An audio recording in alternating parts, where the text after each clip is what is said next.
Hi friends, welcome back to my channel. ನಾನು ನಿಮ್ಮ ಪ್ರೀತಿಯಾನು. ಮತ್ತು ಎಲ್ಲರೂ ಹೇಗಿದ್ದೀರಾ ಫ್ರೆಂಡ್ಸ್? ಚೆನ್ನಾಗಿದ್ದೀರಾ ಅಂತ ತಿಳ್ಕೊತೀನಿ. ನೋಡಿ, ಮತ್ತು ಇವತ್ತು ಒಂದು ಸ್ಯಾರಿ ಸೆರಿಗೆಗೆ ನಾವು ಯಾವ ರೀತಿ ಎಂಬ್ರಾಯ್ಡ್ರಿ ಮಾಡಬೇಕು ಅಂತ ಅಂದ್ಬಿಟ್ಟು ತೋರಿಸ್ಕೊಡ್ತಾ ಇದ್ದೀನಿ. ಇದನ್ನು ಸುಮಾರು ಸರ್ತಿ ನನಗೆ ಕೇಳಿದರು. ಯಾಕಂದರೆ ನಾನು ಮುಂಚೆ ಒಂದು ಸರ್ತಿ ಮಾಡಿ ಇದ್ದದೊಂದು ಫೋಟೋಸ್ ಅಪ್ಲೋಡ್ ಮಾಡಿದ್ದೆ. ಹಾಗಾಗಿ ಮೇಡಮ್ ಇದೊಂದು ನಮಗೆ ತೋರಿಸ್ಕೊಂಡು ಕೊಡಿ, ಯಾವ ರೀತಿ ಮಾಡ್ತೀರಾ ನೀವು ಅಂತ ಅಂದ್ಬಿಟ್ಟು ಕೇಳಿದರು. ಅದಕ್ಕೋಸ್ಕರ ಈ ವಿಡಿಯೋ ಮಾಡಿಕೊಂಡು ಹಾಕ್ತಾಯಿದ್ದೀನಿ ನಾನಿವತ್ತು.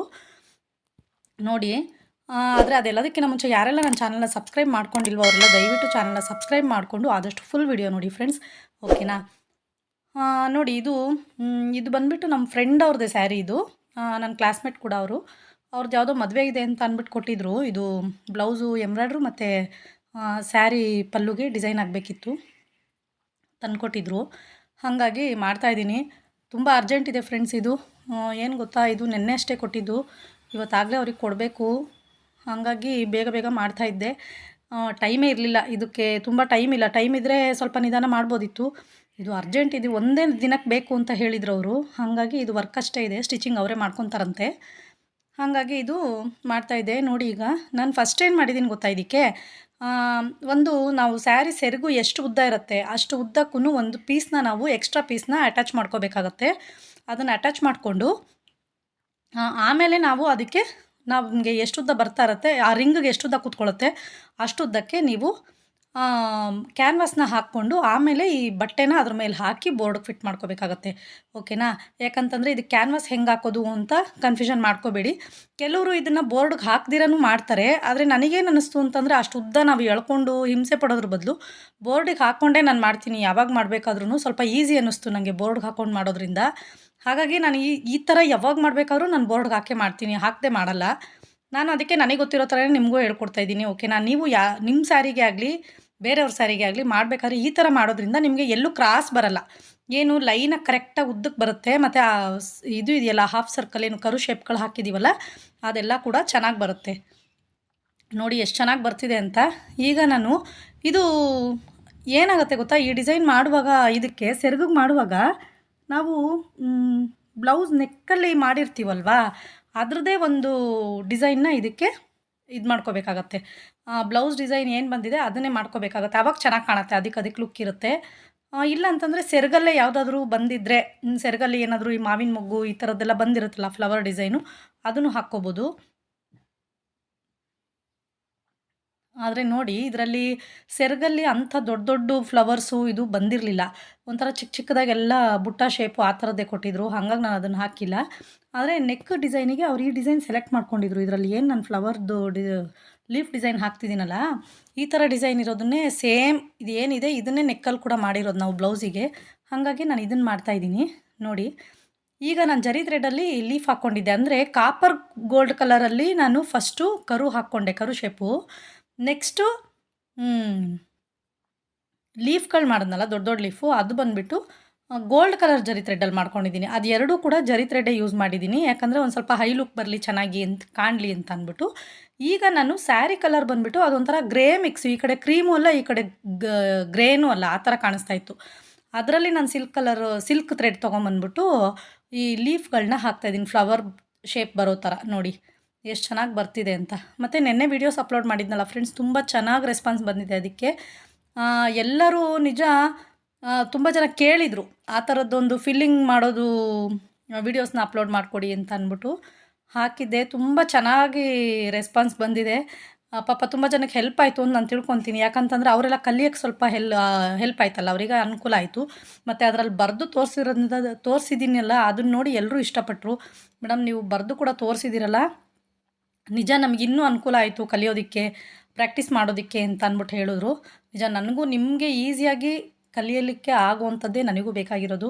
ಹಾಗಾಗಿಯೇ ನಾನು ಎಲ್ಲ ಸ್ಟಿಚಸ್ ನಿಮಗೆ ಬಾಯಲ್ಲಿ ಹೇಳಿದ್ರೆ ಅರ್ಥ ಆಗಲ್ವೇನೋ ಅಂತ ಅಂದ್ಬಿಟ್ಟು ನಾನು ಸ್ವಲ್ಪ ಬರೆದ್ಬಿಟ್ಟು ಅಲ್ಲಿ ಲಾಸ್ಟಲ್ಲಿ ತೋರಿಸಿದ್ದೀನಿ. ಅದನ್ನ ನೋಡಿ ನೀವು ಈಸಿಯಾಗಿ ಕಲಿಬೋದು. ಯಾಕಂದರೆ ಅದರಲ್ಲಿ ನಾನು ಯಾವ ರೀತಿ ಸ್ಟಿಚಸ್ನ ಮಾಡಿದ್ದೀನಿ ಅದೇ ರೀತಿ ಡ್ರಾಯಿಂಗ್ನ ಮಾಡಿ ತೋರಿಸಿದ್ದೀನಿ. ಅಂದರೆ ಉದ್ದ ಅಂದರೆ ಉದ್ದನೇ, ಅಡ್ಡ ಅಂದರೆ ಅಡ್ಡನೇ, ಆ ಥರ.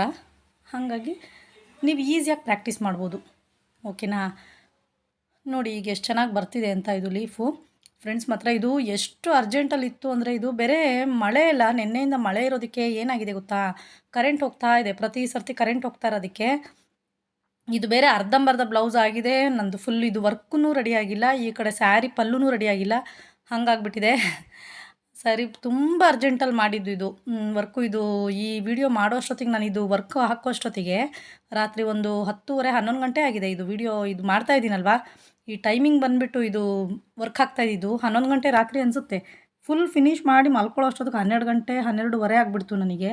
ತುಂಬ ಲೇಟ್ ಆಯಿತು. ನೆನ್ನೆ ಫುಲ್ಲು ಕರೆಂಟ್ ಇಲ್ಲ ಸರಿಯಾಗಿ. ಕರೆಂಟ್ ಹೋಗೋದು ಬರೋದು ಮಾಡ್ತಾಯಿತ್ತು. ಹಾಗಾಗಿ ಅಂದರೆ ಅರ್ಜೆಂಟ್ ಬಟ್ಟೆಗಳು ತೊಗೊಂಡಾಗ ಈ ಥರ ಆಗಿಬಿಟ್ರೆ ಸುಮ್ಮನೆ ಬೇಜಾರಾಗ್ಬಿಡುತ್ತೆ, ಏನಪ್ಪ ಹಿಂಗಾಯ್ತಲ್ವ ಅಂತ ಅಂದ್ಬಿಟ್ಟು. ಆದರೆ ವಿಧಿ ಇಲ್ಲ, ಕರೆಂಟಿಗೆ ಏನು ಮಾಡೋಕ್ಕಾಗಲ್ವಲ್ಲ. ಹಾಗಾಗಿ ನೋಡಿ, ಇದು ಬಂದುಬಿಟ್ಟು ನಾನು ಪಿಂಕ್ ಕಲರ್ ಥ್ರೆಡ್ಡಲ್ಲಿ ಇದನ್ನು ಹಾಕ್ತಾಯಿದ್ದೀನಿ, ಒಳಗಡೆ ತುಂಬಿಸ್ತಾ ಇದ್ದೀನಿ. ಯಾಕಪ್ಪ ಪಿಂಕ್ ಕಲರ್ ಅಂತಂದರೆ ಇದರಲ್ಲಿರೋದು ಡಾರ್ಕ್ ಪರ್ಪಲ್ ಕಲರ್ ಥರ ಕಾಣಿಸ್ತಾ ಇತ್ತು. ಆದರೆ ಅದೇ ಕಲರ್ ಥ್ರೆಡ್ ಹಾಕಿದ್ರೆ ಇದಕ್ಕೆ ಕಾಣಿಸೋದೇ ಇಲ್ಲ ಫ್ರೆಂಡ್ಸ್. ಏನು ಗೊತ್ತಾ, ಅದ್ರ ಮೇಲೆ ಹೈಲೈಟಾಗಿ ಕಾಣಿಸ್ತಾ ಇರಲಿಲ್ಲ. ಅದು ಒಂಥರ ಮರ್ಜ್ ಆಗ್ತಿತ್ತು ಅದೇ ಕಲರಿಗೆ. ಅದಕ್ಕೆ ನಾನು ಸ್ವಲ್ಪ ಲೈಟ್ ಕಲರ್ ತೊಗೊಂಡಿದ್ದೀನಿ. ಹಾಗಾಗಿ ಚೆನ್ನಾಗಿ ಕಾಣಿಸ್ತಾ ಇತ್ತು ಇದು. ಅದನ್ನು ಹಾಕಿದ್ದಕ್ಕೆ ಒಂಥರ ಲುಕ್ ಚೇಂಜ್ ಆಯಿತು ಇದ್ರದ್ದು. ನೋಡಿ ಎಷ್ಟು ಚೆನ್ನಾಗಿ ಬಂದಿದೆ ಅಂತ. ಡ್ರಾಪ್ ಶೇಪಲ್ಲಿ ಹಾಕ್ಕೋತಾ ಇರೋದಷ್ಟೇ ಇದನ್ನು. ಥ್ರೆಡ್ ಬೇರೆ ಕಟ್ಟಾಗ್ತಾ ಇತ್ತು ಫ್ರೆಂಡ್ಸ್. ಇದರಲ್ಲಿ ತುಂಬ ಥ್ರೆಡ್ ಕಟ್ಟಾಗ್ತಾ ಇತ್ತು. ಏನು ಮಾಡೋಕ್ಕಾಗಲ್ಲ. ಏನಾದರೂ ಕೆಲಸಗಳು ಮಾಡುವಾಗ ಏನಾದರೂ ಒಂದು ಪ್ರಾಬ್ಲಮ್ ಆಗ್ತಾನೆ ಇರುತ್ತೆ. ಆದರೆ ಅಡ್ಜಸ್ಟ್ ಮಾಡ್ಕೊಂಡು ನಾವೇ ಮಾಡ್ತಾ ಇರಬೇಕು. ಮತ್ತು ಟ್ರೇಸಿಂಗ್ ಪೇಪರ್ ಬಗ್ಗೆ ಯಾರೋ ಕೇಳಿದರು, ಪಾಪ ಕಾಲ್ ಕೂಡ ಮಾಡಿದ್ರು. ಅವ್ರಿಗೂ ಹೇಳಿದ್ದೀನಿ. ಏನಂತಂದರೆ ಇವಾಗ ನೆಕ್ಸ್ಟ್ ನಾನು ಅದು ಪ್ರಿಂಟ್ ಹಾಕ್ಸೋಣ ಅಂತ ಅಂದ್ಕೊಂಡಿದ್ದೀನಿ. ಅದಕ್ಕೆ ಬೇಸಿಕ್ದು ಬೇಕಾಗುತ್ತೆ ಡಿಸೈನ್ಸು, ಇಲ್ಲ ಕಂಪ್ಯೂಟರ್ಲಿ ದೊಡ್ಡ ದೊಡ್ಡ ಡಿಸೈನ್ಸ್ ಬರುತ್ತಲ್ಲ ಆ ಥರದ್ದು ಬೇಕಾಗುತ್ತಾ ಅಂತ ಕೇಳಿದ್ದೆ.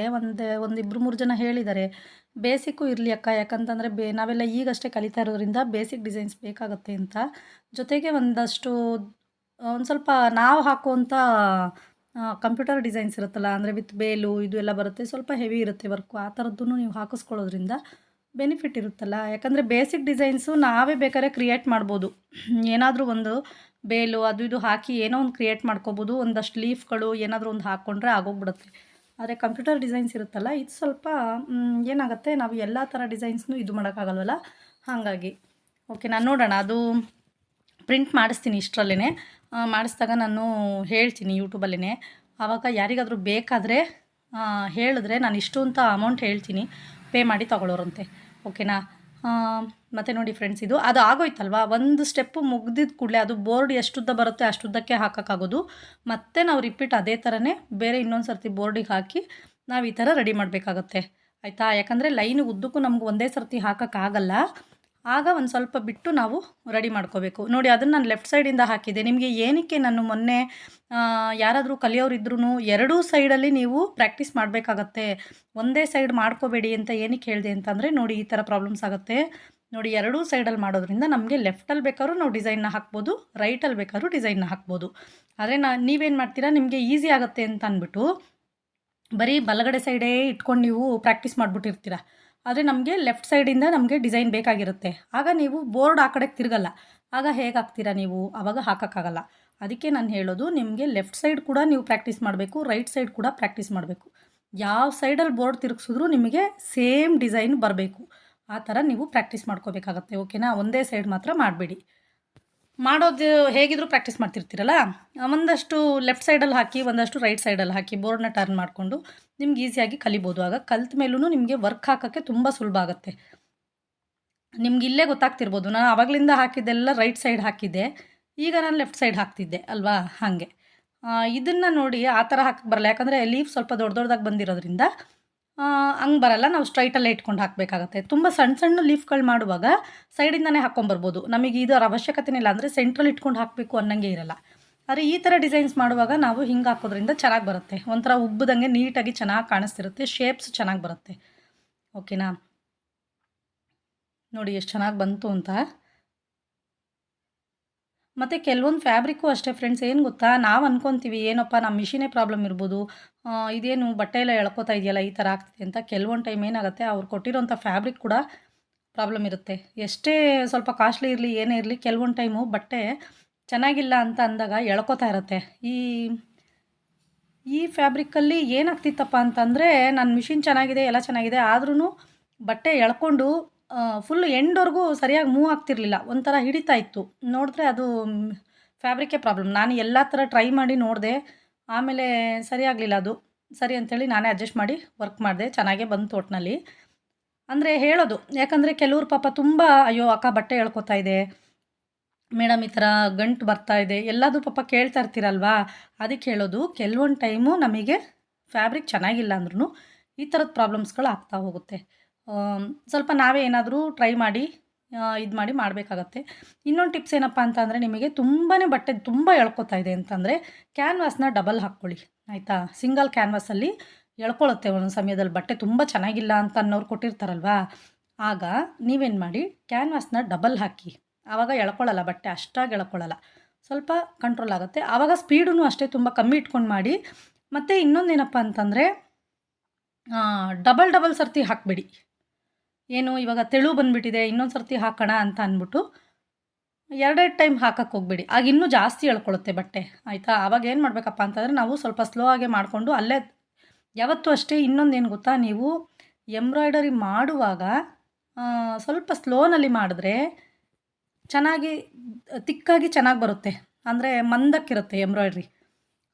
ಬೇಗ ಬೇಗ ಆಗಲಿ ಅಂತೇಳಿ ಸ್ವಲ್ಪ ಫಾಸ್ಟಾಗಿ ಮೂವ್ ಮಾಡಿದಾಗ ತೆಳು ಆಗುತ್ತೆ. ನೀವು ಇಲ್ಲೇ ನೋಡ್ಕೋಬೋದು. ನೀವು ಏನು ಬೇಡ, ಒಂದು ಸ್ಯಾಟಿನ್ ಸ್ಟಿಚ್ ಹಾಕುವಾಗ ನೋಡ್ಕೊಳ್ಳಿ, ಸ್ವಲ್ಪ ಬೇಗ ಅಯ್ಯೋ ಎಷ್ಟೊತ್ತವರೆಗೂ ಇದು ಒಂದೇ ಸ್ಯಾಟಿನ್ ಸ್ಟಿಚ್ ಹಾಕೋದು ಅಂತೇಳಿ ನೀವು ರೌಂಡಿಗೆ ಬೇಗ ಬೇಗ ಹಾಕ್ತೀರಾ ಅಂದ್ಕೊಳ್ಳಿ, ಆಗ ತೆಳು ಆಗಿಬಿಟ್ಟಿರುತ್ತೆ. ಆಗ ನೀವು ಇನ್ನೊಂದು ಟ್ರಿಪ್ ಹಾಕಬೇಕು ಅದ್ರ ಮೇಲೆ.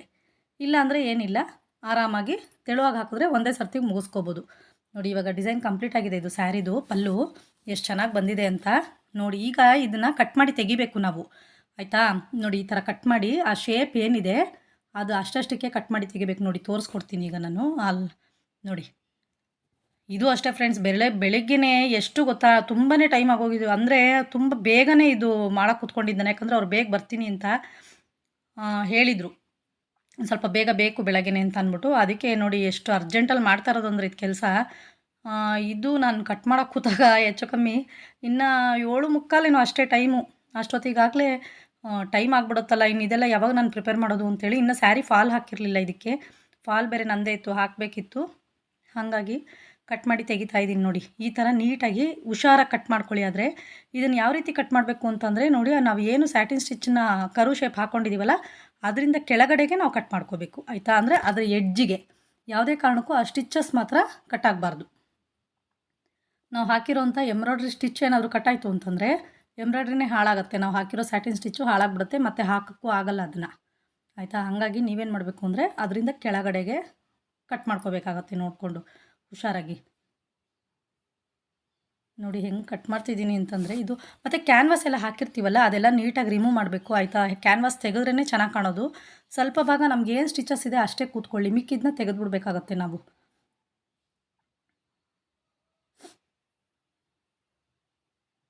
ಆದರೂ ಬೆಳಗ್ಗೆ ಟೈಮ್ ಅರ್ಜೆಂಟು ಕೆಲಸ ಅಂತಂದಾಗ ತುಂಬ ಹಿಂಸೆ ಅನಿಸುತ್ತೆ ಫ್ರೆಂಡ್ಸ್. ಏನಿಗೆ ಗೊತ್ತಾ, ಮನೇಲಿ ಮಕ್ಕಳು ಸ್ಕೂಲು ಕಾಲೇಜು ಜೊತೆಗೆ ಕೆಲಸಕ್ಕೆ ಹೋಗೋರಿಗೆ ಟಿಫಿನ್ ಬಾಕ್ಸು ಎಲ್ಲ ರೆಡಿ ಆಗಬೇಕಲ್ವ. ಅಷ್ಟೊತ್ತಿಗೆ ನಮಗೂ ಕೆಲಸ ರಿಸ್ಕ್ ಅನ್ನಿಸ್ತಾ ಇರುತ್ತೆ. ಅಂದರೆ ಏನೂ ಮಾಡೋಕ್ಕಾಗಲ್ಲ, ತೊಗೊಂಬಿಟ್ಟಿರ್ತೀವಲ್ಲ ನಾವೂ ಟೈಮು ಕರೆಕ್ಟಾಗಿ ಬಟ್ಟೆ ಕೊಡಬೇಕು ಅಂತಂದಾಗ ಮಾಡಲೇಬೇಕಾಗತ್ತೆ. ಹಂಗಾಗಿ ನೋಡಿ ನೋಡಿ ಈ ಥರ ಕ್ಯಾನ್ವಾಸ್ನ ರಿಮೂವ್ ಮಾಡ್ಕೊಳ್ಳಿ, ಎಕ್ಸ್ಟ್ರಾ ಇರೋದನ್ನು. ಅದೂ ಅಷ್ಟೇ ಕಟ್ ಮಾಡಿ ತೆಗೀರಿ, ಕಟ್ ಮಾಡಿ ತೆಗಿಬೇಕು. ಮತ್ತು ಎಕ್ಸ್ಟ್ರಾ ಥ್ರೆಡ್ಗಳೆಲ್ಲ ಇರುತ್ತಲ್ಲ, ಆ ಥ್ರೆಡ್ಡೆಲ್ಲ ಕಟ್ ಮಾಡಿಬಿಡ್ಬೇಕು ನೀವು. ಇಲ್ಲಾಂದರೆ ಅದೇನಾಗುತ್ತೆ, ಓಡಾಡುವಾಗ ಸೆರಗಲ್ಲಾಗಿರೋದ್ರಿಂದ, ಅಂದರೆ ಸೀರೆ ಪಲ್ಲು ಇರುತ್ತಲ್ಲ ಅದರಲ್ಲಿ ತಗಲಾಕೊಳ್ಳುತ್ತೆ, ಎಲ್ಲಾದರೂ ಹೋಗಬೇಕಾದ್ರೆ ಸಿಕ್ಕಾಕೊಂಡ್ಬಿಡುತ್ತಲ್ಲ, ಆವಾಗ ವರ್ಕೆಲ್ಲ ಎಳ್ಕೊಳ್ಳುತ್ತೆ. ಅದಕ್ಕೆ ನೀವು ನೀಟಾಗಿ ಥ್ರೆಡ್ನ ತೆಗಿಬೇಕು, ಈ ಕ್ಯಾನ್ವಾಸ್ನ ತೆಗಿಬೇಕು, ನೀಟಾಗಿ ಸ್ಯಾಟಿನ್ ಸ್ಟಿಚ್ನ ಬಿಟ್ಬಿಟ್ಟು ಕರೆಕ್ಟಾಗಿ ಕಟ್ ಮಾಡ್ಕೋಬೇಕು. ಆವಾಗ ನೋಡಿ ಎಷ್ಟು ಚೆನ್ನಾಗಿ ಕಾಣಿಸುತ್ತೆ ಅಂತ ನೋಡಿ ತೋರಿಸ್ತೀನಿ ಈಗ. ನೋಡಿ ಎಷ್ಟು ಚೆನ್ನಾಗಿ ಬಂದಿದೆ ಅಂತ ನೋಡಿದ್ರಾ, ಎಷ್ಟು ನೀಟಾಗಿ ಬಂದಿದೆ. ಒಂದೇ ಇದರಲ್ಲಿ ಮೆಜರ್ಮೆಂಟಲ್ಲಿ ಬಂದಿದೆ, ಎಲ್ಲೂ ನಿಮಗೆ ಬೆಂಡ್ ಆಗಿಲ್ಲ. ಓಕೆನಾ.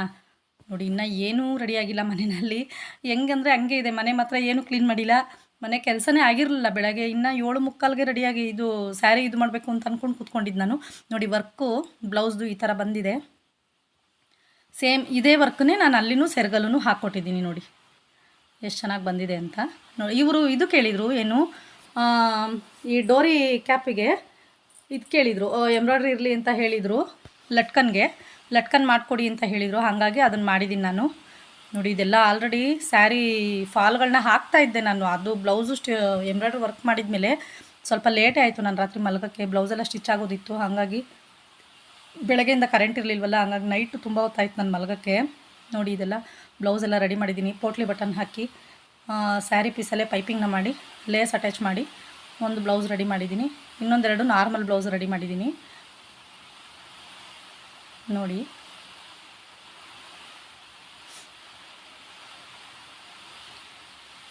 ಈಗ ಇದಕ್ಕೆ ಏನು ಗೊತ್ತಾ ಫ್ರೆಂಡ್ಸ್, ಅವರು ಈ ಕಡೆ ಸೈಡ್ ಏನು ನನಗೇನು ಜಿಗ್ಜಾಗ್ ಏನು ಬೇಡ, ಹಾಗೇ ಸ್ಯಾರಿ ಸೆರ್ಗನ್ನ ಹೊಲಿದ್ಬಿಡಿ ಅಂತ ಹೇಳಿದರು.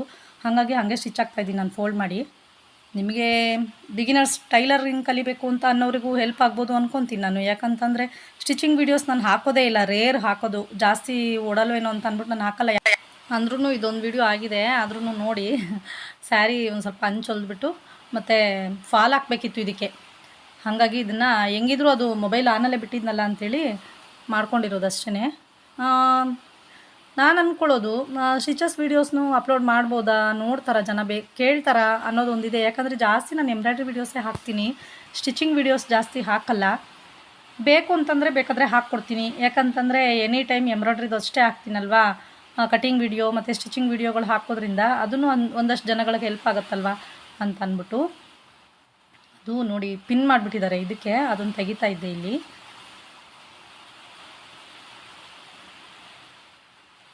ಈ ಫಾಲ್ ಒಂದು ಹಾಕಿ ಮತ್ತು ಇದನ್ನು ಅವ್ರಿಗೆ ತಲುಪಿಸಿದ್ರೆ ಸಾಕಾಗ್ಬಿಟ್ಟಿದೆ ಫ್ರೆಂಡ್ಸ್. ಯಾಕಂದರೆ ತುಂಬ ಅರ್ಜೆಂಟಲ್ಲಿದ್ದರು ಅವರು, ಹಾಗಾಗಿ ಅವ್ರಿಗೆ ಬೇಗ ಇದು ಕೊಟ್ಬಿಡಬೇಕು. ಈಗ ಮತ್ತೆ ಆವಾಗಲೇ ಹೊಲ್ದಿರೋದು ಬ್ಲೌಸ್ ಎಲ್ಲ ತೋರಿಸಿದ್ನಲ್ಲ, ಅದಕ್ಕೆಲ್ಲ ಇನ್ನೂ ಉಕ್ಸ್ ಆಗಿಲ್ಲ, ಓರ್ಲಾಕ್ ಆಗಿಲ್ಲ, ಬರೀ ಸ್ಟಿಚ್ ಅಷ್ಟೇ ಮುಗ್ದಿದೆ, ಓರ್ಲಾಕ್ ಮಾಡಬೇಕು ಇನ್ನು. ಹಾಗಾಗಿ ಮಾಡಿಲ್ಲ. ಈ ಕರೆಂಟ್ಗಳು ಬೇರೆ ಹಿಂಗಾಗೋದ್ರಿಂದ ಕರೆಂಟಿಂದನೂ ಪ್ರಾಬ್ಲಮ್ ಆಗುತ್ತೆ, ಸರಿಯಾಗಿ ಕೆಲಸಗಳಾಗಲ್ಲ ನೋಡಿ. ಎಷ್ಟು ಬೇಗನೆ ಫಾಲ್ ಹಾಕ್ತೆ ನಾನು ಇದನ್ನು. ಅಂದರೂ ಏನು ಗೊತ್ತಾ, ಅಷ್ಟು ಅರ್ಜೆಂಟ್ ಮಾಡಿ ವರ್ಕ್ ಹಾಕಿಸ್ಕೊತಾರೆ, ಎಲ್ಲ ಮಾಡ್ತಾರೆ, ಟೈಮಿಗೆ ಸರಿಯಾಗಿ ಬಂದು ತೊಗೊಂಡೋಗಲ್ವಲ್ಲ, ಆವಾಗ ಬೇಜಾರಾಗ್ಬಿಡುತ್ತೆ. ಯಾಕಂದರೆ ಅವ್ರ ಪ್ರಾಬ್ಲಮ್ಸ್ಗಳು ಹಾಗೆ ಇರುತ್ತೆ. ಅಂದರೆ ಏನಪ್ಪ ಅಂದರೆ, ನಾವು ರಾತ್ರಿ ಎಲ್ಲ ಅಷ್ಟು ಹಿಂಸೆ ಪಟ್ಕೊಂಡು ಕೆಲಸ ಮಾಡಿರ್ತೀವಲ್ವ. ಕೆಲವ್ರಂತೂ ಫ್ರೆಂಡ್ಸ್ ನಿಜ, ಮೊನ್ನೆ ಒಬ್ರದ್ದು ಹಂಗೆ ಆಗಿದೆ. ಏನು ಗೊತ್ತಾ, ಅಷ್ಟು ಬೇಕೇ ಬೇಕು ಅಂತೇಳಿ ಮಾಡಿಸ್ಕೊಂಡ್ಬಿಟ್ರು, ಇನ್ನೂವರೆಗೂ ತೊಗೊಂಡೋಗಿಲ್ಲ. ಸುಮಾರು ಜನ ಹಂಗೆ ಆಗುತ್ತೆ. ನನಗೆ ಬಟ್ಟೆ ತುಂಬ ಅರ್ಜೆಂಟ್ ಬೇಕೇ ಬೇಕು, ಈಗಲೇ ಬೇಕು ಅಂತೇಳಿರ್ತಾರೆ. ನಾವು ಸರಿ ಅವ್ರ ಟೈಮಿಗೆ ಸರಿಯಾಗಿ ಕೊಡಬೇಕಲ್ವಾ ಅಂತೇಳಿ ತುಂಬ ಹಿಂಸೆ ಪಟ್ಕೊಂಡು ಮಾಡಿರ್ತೀವಿ ಅದನ್ನು, ಅವ್ರ ಟೈಮಿಗೆ ನಮ್ಗೆ ಕೊಟ್ಬಿಡ್ಬೇಕು ಅಂತ ಅಂದ್ಬಿಟ್ಟು. ಆದರೆ ಬಟ್ಟೆ ತೊಗೊಂಡೋಗಲ್ಲ, ಹಾಗೆ ಬಿಟ್ಟೋಗ್ತಾರೆ. ಇರಲಿ ಬಿಡಿ ಪರವಾಗಿಲ್ಲ, ಆಮೇಲೆ ತೊಗೊತೀವಿ ಅಂತ ಹೇಳ್ಬಿಡ್ತಾರೆ. ಆವಾಗ ನಮಗೇನು ಅನಿಸುತ್ತೆ, ಅಯ್ಯೋ ಇವ್ರಿಗೆ ಅರ್ಜೆಂಟ್ ಇಲ್ಲ ಅಂದಮೇಲೆ ಇವ್ರದ್ದು ಸ್ಟಿಚ್ ಮಾಡೋದ್ರ ಬದಲು ತುಂಬ ಅರ್ಜೆಂಟ್ ಇರೋರು ಬೇರೆಯವ್ರದ್ದಾದ್ರೂ ಮಾಡ್ಬೋದಾಗಿತ್ತಲ್ಲಪ್ಪ, ಇದು ಸ್ವಲ್ಪ ಲೇಟ್ ಮಾಡ್ಬೋದಿತ್ತಲ್ಲ ಅನಿಸುತ್ತೆ. ಆದರೆ ರೆಡಿ ಆಗದೇ ಇರೋರು ಆಮೇಲೆ ಸುಮ್ಮನೆ ತಲೆ ತಿಂತಾ ಇರ್ತಾರೆ, ರೆಡಿ ಆಗಿರೋರು ಸುಮ್ಮನೆ ಆಗ್ಬಿಡ್ತಾರೆ, ಹಂಗಾಗತ್ತೆ ನೋಡಿ. ಫಾಲ್ ಹಾಕಬೇಕಾದ್ರೂ ಅಷ್ಟೇ ತುಂಬ ಈಸಿಯಾಗಿ ಹಾಕ್ಬೋದು ಫ್ರೆಂಡ್ಸ್. ಏನಂದರೆ ಫಾಲ್ನ ಎಳಿಬಾರ್ದು ಜಾಸ್ತಿ ಅಷ್ಟೇ. ಎಷ್ಟು ಸ್ಯಾರಿ ಫಾಲ್ ಹಾಕ್ಬೋದು ಗೊತ್ತಾ. ನಾನು ಹೇಳೋದು, ಕೆಲವೊಂದಷ್ಟು ಜನ ನಮಗೇನು ಗೊತ್ತೇ ಇಲ್ಲ, ನಮಗೆ ಬ್ಲೌಸ್ ಕಟ್ಟಿಂಗ್ ಬರಲ್ಲ, ಅದು ಇದು ಅಂತೇಳಿ ಇದು ಮಾಡ್ತಾರಲ್ವ, ಬರೀ ಸ್ಯಾರಿ ಫಾಲ್ನೇ ಕೂಡ ಹಾಕ್ಬೋದು ಅವರು. ಒಂದು ಜಿಗ್ಜಾಗ್ ಮಿಷಿನ್ ಇಟ್ಕೊಂಡ್ರೆ ಅವರು ಸ್ಯಾರಿ ಫಾಲು ಮತ್ತು ಅಂದರೆ ಏನು ಪಿಕೋ ಮಿಷಿನು ಇಟ್ಕೊಂಡ್ಬಿಟ್ರೆ ಈಸಿಯಾಗಿ ಅವರು ಸ್ಯಾರಿ ಫಾಲ್ ಮತ್ತು ಜಿಗ್ಜಾಗ್ನ ಮಾಡಿಕೊಂಡು ಡೈಲಿ ಇಷ್ಟು ಅಂತ ಸಂಪಾದನೆ ಮಾಡ್ಬೋದು. ಯಾಕೆ ಅಂತಂದರೆ ನೋಡಿ, ಇವಾಗ ನಮ್ಗೆ ಎಷ್ಟಿರುತ್ತೆ ಒಂದು ಸ್ಯಾರಿ ಫಾಲ್ ಬಂದುಬಿಟ್ಟು ನಮಗೆ ಹೆಚ್ಚು ಕಮ್ಮಿ ಒಂದು 15 ರೂಪಾಯಿ 20 ರೂಪಾಯಿ ಅಷ್ಟೇ ಲಾಸ್ಟು. ಅಷ್ಟರಲ್ಲಿ ಆರಾಮಾಗಿ ಮಾಡ್ಕೊಂಡು ಹೋಗ್ಬೋದು. ಏನು ಫಾಲ್ ಹಾಕೋಕ್ಕೆ ನಮಗೆ ಸ್ಟಿಚಿಂಗ್ ಗೊತ್ತಿರಬೇಕು ಅದು ಇದು ಅಂತ ಏನಿಲ್ಲ. ಸ್ವಲ್ಪ ಒಂದು ಲೆಗ್ ಮಿಷಿನ್ ಇಟ್ಕೊಂಡ್ರೂ ನಡೆಯುತ್ತೆ, ಬರೀ ಫಾಲ್ ಹಾಕ್ತೀವಿ ಅಂದರೆ. ಇಲ್ಲ ಪಿಕೋ ಮಿಷಿನ್ ಇಟ್ಕೊಂಡ್ಬಿಟ್ರೆ, ಅಂದರೆ ಜಿಗ್ಜಾಗ್ ಮಿಷಿನ್ ಇಟ್ಕೊಂಡ್ರೆ ಆರಾಮಾಗಿ ಫಾಲ್ ಹಾಕ್ಬೋದು. ಸ್ಯಾರಿ ಜಿಗ್ಜಾಗ್ ಮಾಡಿಕೊಂಡು ಆರಾಮಾಗಿ ಅವರು ಮನೆಯಲ್ಲೇ ಸ್ವಲ್ಪ ಒಂದು ಸ್ವಂತಕ್ಕೆ ಏನಕ್ಕಾದರೂ ಬೇಕಂತಂದರೆ ದುಡ್ಡು ಬೇಕೇ ಬೇಕಲ್ವ ಫ್ರೆಂಡ್ಸ್, ಅದಕ್ಕೆ ಮೇಂಟೈನ್ ಮಾಡ್ಕೊಂಡು ಹೋಗ್ಬೋದಾಗತ್ತೆ. ಹಾಗಾಗಿ ಯಾಕಂತಂದರೆ ಎಲ್ಲರೂ ಕಟಿಂಗ್ ಗೊತ್ತಿರಲೇಬೇಕು ಅಂತ ಏನಿಲ್ಲ, ಏನೋ ಒಂದು ಮಾಡೋದನ್ನ ಕಲಿಬೇಕಾಗತ್ತೆ. ಯಾಕಂತಂದರೆ ಇವಾಗ ಎಷ್ಟೇ ಮನೆಯಲ್ಲಿ ದುಡ್ಡಿದ್ರೂ ಸಾಲಲ್ಲ. ಯಾಕೆ, ಏನಾದರೂ ಒಂದು ಕೆಲಸ ಮಾಡೋದ್ರಲ್ಲಿ ತೊಡಗಿಸ್ಕೊಂಡಾಗ ನಮ್ಮ ಖರ್ಚಿಗೆ ನಾವು ದುಡ್ಡು ಮಾಡ್ಕೋಬೋದು. ಎಲ್ಲದನ್ನು ನಾವು ಮನೆಗಳಲ್ಲೇ ಕೇಳ್ತಾ ಇರೋಕ್ಕೂ ಆಗಲ್ಲ. ನಮ್ಮ ಸ್ವಂತಿಕೆಯಿಂದ ನಾವು ದುಡಿದು ನಮ್ಮ ಕೈಯಲ್ಲಿ ಅಲ್ಪ ಸ್ವಲ್ಪ ಕಾಸು ಇಟ್ಕೊಂಡ್ರೆ ನಮಗೆ ಸ್ವಲ್ಪ ಏನಾದರೂ ಬೇಕಂದಾಗ ನಾವು ಎಲ್ಲದಕ್ಕೂ ನಾವು ಕಾರಣ ಕೊಟ್ಟು ಕೇಳಬೇಕಾಗತ್ತೆ ಮನೆಗಳಲ್ಲಲ್ವಾ. ಆದರೆ ನಮ್ಮ ಹತ್ರನೇ ನಾವೇ ದುಡಿತಾ ಇದ್ದರೆ ಆ ಥರ ಒಂದು ನೆಸೆಸಿಟಿ ಬರೋದಿಲ್ಲ. ಮಕ್ಕಳಿಗೆ ಆಗಲಿ ನಮಗೆ ಆಗಲಿ ನಮಗೇನು ಬೇಕು ನಾವು ಅದನ್ನು ತೊಗೋಬೋದು. ನಮ್ಮ ಸ್ವಂತ ದುಡ್ಡಿಂದ ನಾವು ಖರ್ಚು ಮಾಡೋದೇ ಬೇರೆ, ಆದರೆ ನಾವು ಒಬ್ರ ಹತ್ರ ಕೇಳಿ ನಾವು ತೊಗೊಂಡು ಮಾಡೋದೇ ಬೇರೆ ಅಲ್ವಾ. ಇವಾಗ ಮನೆಗಳಲ್ಲಿ ಪಾಪ ಅವರು ನಮಗೆ ಅಂತ ಎಷ್ಟು ಒಂದು ಮಾಡೋಕ್ಕಾಗತ್ತೆ ಯಜಮಾನ್ರುಗಳನ್ನು ಅಲ್ವಾ. ಹಾಗಾಗಿ ಮನೇಲಿ ನಮಗೂ ಸ್ವಲ್ಪ ಹೆಲ್ಪ್ ಆಗುತ್ತೆ, ಅವರಿಗೆ ನಾವು ಹೆಲ್ಪ್ ಮಾಡ್ದಂಗೆ ಆಗುತ್ತೆ, ಬೇರೆ ಏನು ಮಾಡೋಕ್ಕಾಗತ್ತಲ್ವಾ. ಹಾಗೆ ನೋಡಿ ಎಷ್ಟು ಚೆನ್ನಾಗಿ ಬಂದಿದೆ ಅಂತ ಇದು ವರ್ಕು. ಓಕೆನಾ. Thank you for watching friends. Bye.